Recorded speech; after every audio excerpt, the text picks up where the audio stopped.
Hello everyone, I Rahul Tripathi, faculty of MBA department from Technion Institute of Advanced Studies. Today I am going to deliver a lecture on marketing and its scope. So let us start with the introduction part. Marketing, being a part of social science, is highly dynamic and complex in nature. The rapid changes in various sectors have brought great changes in the concept of marketing. Traditionally, marketing was concerned with buying and selling of goods and services only, but now its scope has widened and it encompasses a range of activities from consumer satisfaction to consumer delight and management of customer relationship. Now we will be discussing about the scope of marketing one by one. First one, that is deal with the product and services. So product and services are the basic element of marketing. If there is no product, there is no marketing. It is concerned with the nature and type of products, product quality and design, product planning and development, and product decisions related to branding, labeling, packaging and trademarks, etc. Next is that is the marketing research. When we are talking about the scope, marketing research plays a very pivotal role. Though products and services were the starting point under traditional marketing, modern marketing starts with an analysis of the various aspects of market and related areas. It includes an analysis of nature and types of customers, size of market, customer attitude, buyer behavior, etc. An in-depth analysis of customers and markets is a prerequisite for every marketer to have a successful marketing. Next scope that is we are going to discuss is that is the channel of distribution.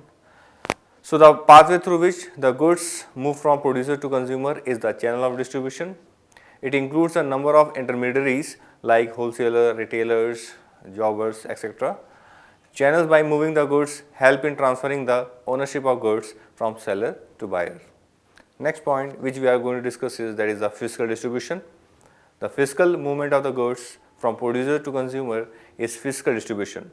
It includes transportation, warehousing, inventory control and management, order processing, etc. Moving on, next point is promotional decisions. Howsoever good a product is, it has no value if it is not properly promoted. Promotion has the basic objective of informing the market about product availability and creating a demand for it. Different promotional tools are there like advertising, sales promotion, personal selling, publicity, public relations, etc. Next important point in the marketing is that is the pricing decisions. This is the only element of marketing which generates revenue for the firm.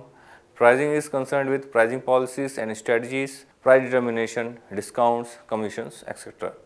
Next point is that is environmental analysis. An analysis of the environment in which the business is to be carried out is the first step for any organization.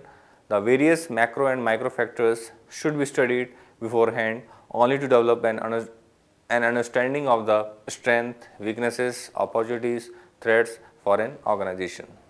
This will help not only in the formulation of the corporate strategy but marketing strategy as well. It includes the study of economic environment, geographical environment, political and legal environment, social and cultural environment, natural and technological environment, etc. in the country and outside. Next point, that is feedback from the customers. For successful marketing of goods, it is essential that marketer obtains the required feedback from customers. A proper feedback mechanism should be developed so that reasons for failure or less satisfaction may be identified and improvements in the products should be made. So friends, last point which we are going to discuss is in the scope of marketing is that is responsibility towards the society, and that is very important. Business and society are interrelated and interdependent. A business cannot exist in vacuum. It derives its much needed inputs from society and therefore owes a responsibility towards the society. These social activities are a part of marketing as the units have to protect and promote the interests of the society. A marketer to be socially responsive owes responsibility towards employees, consumer, shareholder, etc.